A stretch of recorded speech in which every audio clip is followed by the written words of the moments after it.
Hello dear student, আজকে আমরা class 10-এর জ্যামিতির যে পরিবৃত্ত অঙ্কনগুলি রয়েছে সেগুলিকে সমাধান করব। দেখো কি বলা হয়েছে যে নিম্নলিখিত ত্রিভুজগুলি অঙ্কন করি, তার সাথে কি করতে হবে না, প্রতিটি ত্রিভুজের পরিবৃত্ত অঙ্কন করে প্রতি ক্ষেত্রে পরিকেন্দ্রের অবস্থান লিখি ও পরিব্যাসার্ধের অর্থাৎ পরিবৃত্তের ব্যাসার্ধের দৈর্ঘ্য মেপে লিখি। প্রতি ক্ষেত্রে কেবলমাত্র অঙ্কন চিত্র দিই। তাহলে একটা আমাদের পরিবৃত্ত অঙ্কন করতে হবে এবং পরিবৃত্তের যে ব্যাসার্ধ সেটা ব্যাসার্ধের দৈর্ঘ্যটা মেপে নিয়ে লিখতে হবে। কেবলমাত্র অঙ্কন চিত্র দিলেই হবে, এখানে কোনো প্রমাণের দরকার নেই। তো ফার্স্ট কোয়েশ্চেন কী বলেছে দেখো, একটি সমবাহু ত্রিভুজ। তাহলে সমবাহু ত্রিভুজ কাকে বলে না, যে ত্রিভুজের তিনটি বাহু সমান তাকে সমবাহু ত্রিভুজ বলে। তাহলে একটি সমবাহু ত্রিভুজ অঙ্কন করতে হবে যার প্রতিটি বাহুর দৈর্ঘ্য কত হবে, 6 সেমি করে হবে। তাহলে একটি বাহু 6 সেমি হলে সব বাহুগুলো 6 সেমি হয়। আমরা জানি সমবাহু ত্রিভুজের ক্ষেত্রে তিনটি বাহুর দৈর্ঘ্য সমান এবং প্রত্যেকটি বাহুর দৈর্ঘ্য এখানে কত করে হবে, এখানে 6 সেমি করে করতে হবে। তাহলে দেখো কোশ্চেন এটুকু নিয়েছি এবং 6 সেমি স্কেলের সাহায্যে তোমরা দাগ দিয়ে দেবে। আমি কিন্তু কলমে করছি, তোমরা কিন্তু কেউ কলমে করবে না, তোমরা কিন্তু পেন্সিল ইউজ করবে। আমি কলমে এই কারণে করছি যাতে তোমরা একটু স্পষ্ট দেখতে পাও। তো ফার্স্ট কাজ দেখো, তোমরা 6 সেমি আমি যেভাবে নিয়েছি সেরকমভাবে তোমরা 6 সেমি স্কেলের সাহায্যে নিয়ে দেবে এবং নিচে এবারে যে কোনো একটা দাগ দেবে, ইচ্ছা মতো যে কোনো একটা দাগ। যে কোনো দাগ দেওয়ার পর এই যে 6 সেমি মাপটা রয়েছে, এই 6 সেমি মাপটা প্রথমে বসাবে। বসিয়ে পরে এই যে বিন্দুটা আছে এই বিন্দুর কাছে এমনি করে কাটবে। তাহলে এই যে কাটলে তাহলে এই নিচেরটা ক সেমি হয়ে গেল, নিচেরটা এটা 6 সেমি হয়ে গেল। আচ্ছা, ইয়ার নাম দেবো আমরা বি, ইয়ার নাম দেবো সি। যেখানে ছেদ করলো সেখানে নাম দেবো এখানে সি। এরপর দেখো, তাহলে এই যে 6 সেমি মাপটা নিয়ে কাটলাম, তাহলে সব বাহুগুলো আমাকে যেহেতু 6 সেমি বানাতে হবে, তাহলে এই 6 সেমি মাপটা নিয়ে আরেকবার এমনি উপরে কাটবো। ঠিক আছে, উপরে কাটার পর এই যে বি বিন্দুর কাছে বসাবো, বি বিন্দুর কাছে বসেই পরে আরেকবার এইভাবে কাটবো। তাহলে যেখানে ছেদ করলো এই যে ছেদ বিন্দুটা, এই ছেদ বিন্দুর সাথে এই যে বি এবং সি, এই বি সি জুড়ে দেব। তাহলে বি সি জুড়ে দিলাম। তাহলে এটা একটা ত্রিভুজ হয়ে গেল। ত্রিভুজটা কী ত্রিভুজ না, সমবাহু ত্রিভুজ, যেহেতু সব বাহুগুলো ক সেমি করে 6 সেমি করে হয়ে গেল। এরপর দেখো এর যে তিনটি বাহু রয়েছে, তিনটি বাহুর মধ্যে যে কোনো দুটি বাহুকে সমদ্বিখণ্ডক করতে হবে, অর্থাৎ সমান দুটি ভাগে ভাগ করতে হবে। তাহলে আমি একটা নিচের একটি বাহুকে করছি এবং দুটির মধ্যে যে কোনো একটি কি করলেই হবে। তাহলে সমদ্বিখণ্ডক করার নিয়ম দেখো, অর্ধেকের থেকে বেশি নিতে হবে। এই যে অর্ধেকের থেকে এমনি বেশি নাও, বেশি নিয়ে পরে একবার উপরে কাটবো একবার নিচে কাটবো। ঠিক আছে, তাহলে একবার উপর কাটছে একবার নিচে কাটছে।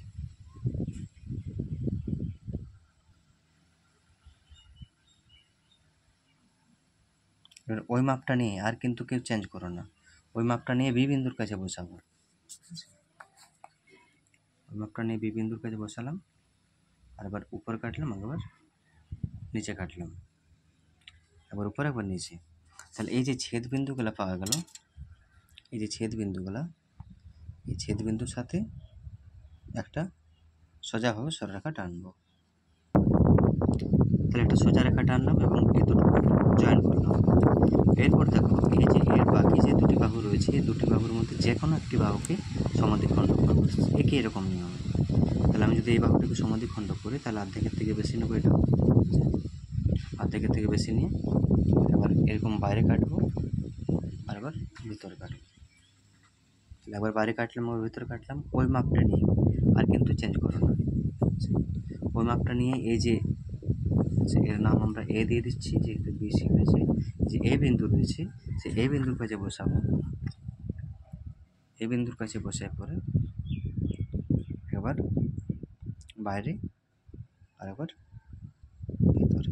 ঠিক আছে, এটা একটু ছোটো হয়ে যাচ্ছে, তাহলে একটু জুড়ে দিয়ে এর সাথে জুড়ে দিলাম। তাহলে এই যে ছেদ বিন্দু রয়েছে এই ছেদ বিন্দুর সাথে এই ছেদ বিন্দু জয়েন করব। এবারে আগেরটার মতনই কিন্তু এটা একটা সোজা রেখা টানবো। তাহলে এটা জুড়ে দিলাম।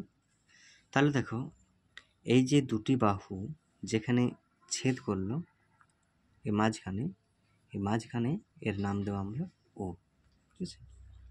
তাহলে এটা হচ্ছে ওর পরিকেন্দ্র, একে বলা হয় পরিকেন্দ্র। এই পরিকেন্দ্রের কাছে বসাবো কম্পাসটি বসিয়ে পরে যে কোনো একটি বাহুর মাপ নেব, যে কোনো আমি এই বিন্দু পর্যন্ত মাপ নিলাম। এবার দেখবো সেটা সব বিন্দুতে টাচ করছে কিনা, ঠিক আছে। এই বিন্দু থেকে আমি এর কাছে বসিয়ে দেখবো বি এর কাছে, ঠিক আছে, দেখো বি এর কাছে টাচ করছে সেটা, তবে সি এর কাছেও সেটা টাচ করছে, সি বিন্দু থেকে দেখো এটা টাচ করছে। এবার কি করব, এখানে বসিয়ে পরে এই চারদিকে একটা আমি বৃত্ত আঁকবো। তাহলে দেখো এই যে পরিকেন্দ্রের কাছে বসিয়েছি কোনো একটি বাহুর দিকে তুমি নিয়ে যাবে, এবার এক পাক ঘুরিয়ে দেবে, এটা এভাবে একটা বৃত্ত তৈরি হবে, পুরোপুরি এক পাক ঘুরিয়ে দেবে এটা।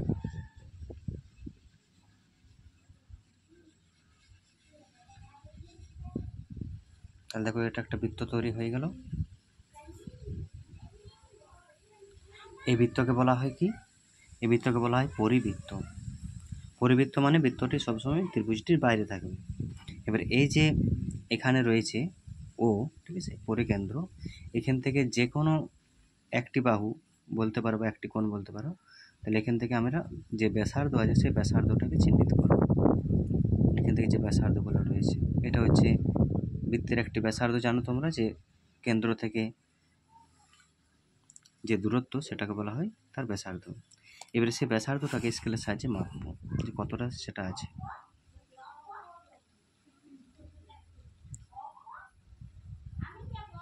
তাহলে দেখতে পাচ্ছ তোমরা প্রায় 3.5। তাহলে এই ব্যাসার্ধটা রয়েছে কত, 3.5। এবারে এর ভাষা লিখবো আমরা। তাহলে ভাষাটা দেখো, তাহলে দেখো যাতে ভিডিওটি ছোট হয় তার জন্য পজ করে লিখে নিলাম যে এবিসি হলো একটি সমবাহু ত্রিভুজ যার প্রতিটি বাহুর দৈর্ঘ্য 6 সেমি। ত্রিভুজের পরিকেন্দ্র হলো ও এবং পরিবৃত্তের ব্যাসার্ধের দৈর্ঘ্য 3.5 সেমি প্রায়।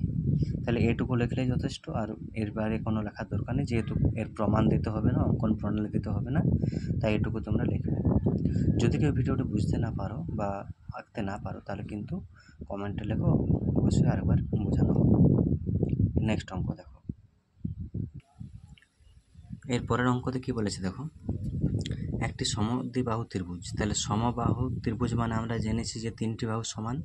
এবার সমদ্বিবাহু ত্রিভুজ মানে যে ত্রিভুজের দুটি বাহুর দৈর্ঘ্য সমান, যার ভূমিটি কত হবে 5.2 সেমি, আর সমান যে বাহুগুলা রয়েছে সেগুলার প্রত্যেকটি দৈর্ঘ্য হবে কত 7 সেমি করে। তাহলে একটা সমদ্বিবাহু ত্রিভুজ আঁকতে হবে এবং সমান দুটি বাহুর প্রত্যেকটি দৈর্ঘ্য হচ্ছে 7 সেমি করে, এবং ভূমিটি মানে নিচেরটি আমরা ভূমি জানি, তো ভূমির দৈর্ঘ্য হচ্ছে কত 5.2 সেমি। তাহলে আমাদেরকে দুটি মাপ নিতে হবে, একটা 5.2 এবং একটি 7। তাহলে দেখো দুটি মাপ নিয়েছি, একটা 5.2 সেমি, একটি 7 সেমি। আর নিচেরটা বললাম যে কোনো একটি মাপ নেবে তোমরা, এর কোনো নির্দিষ্ট মান নেই, যে কোনো একটি মাপ। এবার কি করবো দেখো, এই যে 5.2 সেমিটা যেহেতু আমাদেরকে ভূমি তৈরি করতে হবে, তাহলে এই যে ভূমির যে মাপটি আছে 5.2, সেই 5.2টি নিয়ে যে বিন্দুটি আছে সেই বিন্দুর কাছে কাটব। তাহলে নিচেরটা কত হয়ে গেল 5.2, এটা হয়ে গেল 5.2 সেমি। এবার দেখো তাহলে এই যে বাকি যে দুটি বাহু আছে এটা কত সেমি করে করতে হবে, সমান দুটি বাহুটিকে 7 সেমি করে করতে হবে, আর দুটিকে সমান করতে হবে কারণ এটা সমদ্বিবাহু ত্রিভুজ বটে। তাহলে 7 সেমি মাপটা নিচ্ছি, 7 সেমি মাপটা নিলাম। 7 সেমি মাপটা নিয়ে এই যে প্রথম বিন্দুটি রয়েছে এখান থেকে এরকম উপর দিকে কাটলাম, তাহলে এটা 7 সেমি হয়ে গেল, ঠিক আছে। এবার ওই মাপটা নিয়েই এই যে আরেকটি বিন্দু রয়েছে যেখানে 5.2টি কাটা হলো, এই মাপ নিয়ে উপর কাটলাম। তাহলে এই যে ছেদবিন্দু পেলাম, এই ছেদবিন্দুর সাথে এই বাহুটি আবার এই বাহুটি জয়েন করে দেব। তাহলে এটা জয়েন করে দিলাম, তাহলে এটা একটা ত্রিভুজ হয়ে গেল। ত্রিভুজটা কি ত্রিভুজ না সমদ্বিবাহু ত্রিভুজ, কারণ কি না এর দুটি বাহুর দৈর্ঘ্য সমান। এটাও 7 সেমি, এটাও 7 সেমি। এবার দেখো আগের মতনই সিস্টেম, এই যে নিচের একটি বাহুকে আমরা সমদ্বিখণ্ড করবো আর দুটির মধ্যে যে কোনো একটি বাহুকে আমরা সমদ্বিখণ্ড করবো, আর ওখানে যে পরিবৃত্ত পাবো, যে পরিবেশার্ধ, সেই পরিবেশার্ধের পরিকেন্দ্র নিয়ে আমরা একটা বৃত্ত অঙ্কন করবো। তাহলে দেখো আর্ধেকের থেকে বেশি নিচ্ছি, আর্ধেকের থেকে বেশি নিয়ে উপরে কাটবে একবার আর নিচে কাটবে একবার, ওর উপরে কাটলাম একবার নিচে কাটলাম। ওই মাপটা নিয়ে আর চেঞ্জ করো না, ওই মাপটা নিয়ে যে এই বিন্দুটি রয়েছে এই বিন্দুতে বসে একবার উপরে কাটবো একবার নিচে কাটবো। তাহলে এই যে ছেদ বিন্দু পেলাম দুটিরই, এই ছেদ বিন্দু ভালো করে চিহ্নিত করব, তারপরে একটা রেখা এটা জয়েন করব। তাহলে এটা জয়েন করে দিলাম, তাহলে এটা সমদ্বিখণ্ডক হয়ে গেল। এরপর দেখো এই যে দুটি বাহু রয়েছে, এই বাহুটি আর এই বাহুটি, এই দুটি বাহুর মধ্যে যে কোনো একটি বাহুকে আমরা সমদ্বিখণ্ড করব। তাহলে যে কোনো একটি বাহুকে আমরা সমদ্বিখণ্ড করছি, দেখো এই বাহুটিকে সমদ্বিখণ্ড করছি। তাহলে এটাও আমরা নিয়ম যে অর্ধেকের থেকে বেশি নেব, অর্ধেকের থেকে বেশি নিয়ে একবার বাইরে কাটবো আর একবার ভিতরে, দু সাইডে কাটলাম।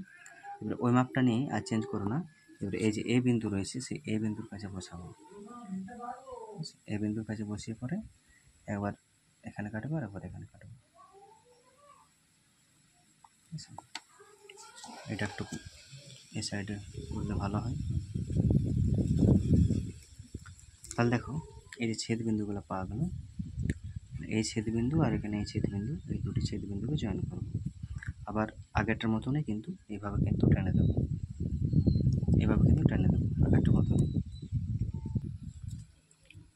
তাহলে দেখো এখানে যে ছেদ বিন্দু পাওয়া গেল, তাহলে এটা জয়েন করলাম, জয়েন করার পর মাঝখানে যেখানে ছেদ করলো এখানে এর নাম দেবো কি, ও এটা হচ্ছে কেন্দ্র, এটা হচ্ছে পরিকেন্দ্র। এই পরিকেন্দ্র থেকে আমরা কী করবো না, এখানে কম্পাসটা বসিয়ে পরে আগের মতন একটা বৃত্ত অঙ্কন করবো। তাহলে দেখো পরিকেন্দ্র কাছে কিন্তু বসাবে, যে কোনো একটি বাহুকে নেবে তোমরা, যে কোনো একটি বাহুকে নিলাম, নিয়ে একটা বৃত্ত অঙ্কন করছি।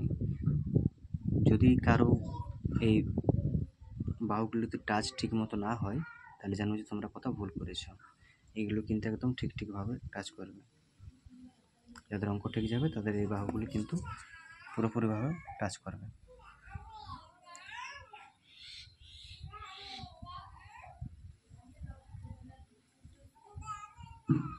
তাহলে দেখো একটা বৃত্ত তৈরি হয়ে গেল। তাহলে এই হচ্ছিল একটা পরিবৃত্ত, তাহলে এর যে ব্যাসার্ধ সেই ব্যাসার্ধগুলো আমরা চিহ্নিত করব। বৃত্তের যে ব্যাসার্ধ সেই তিনটি ব্যাসার্ধকে আমরা চিহ্নিত করব। এবারে এর একটু ভাষা লেখাবো আগের মতনই। তাহলে দেখো কি লিখলাম না, এবিসি হলো একটি সমদ্বিবাহু ত্রিভুজ যার সমান দুটি বাহুর দৈর্ঘ্য 7 সেমি এবং ভূমির দৈর্ঘ্য 5.2 সেমি। এবিসি ত্রিভুজের পরিকেন্দ্র হলো ও এবং পরিবৃত্তের ব্যাসার্ধের দৈর্ঘ্য 3.8 সেমি প্রায়। এই যে তোমরা আগেরটার মতো যেমন ব্যাসার্ধ মেপেছো, এটাও কিন্তু এমনি এভাবে কিন্তু ব্যাসার্ধটা মাপবে এবং লিখবে, লাস্টে কিন্তু একটু প্রায় লিখে দেবে, কারণ আমার 3.8 সেমি হয়েছে, তোমাদের কত হয়েছে অবশ্যই কমেন্টে জানাবে।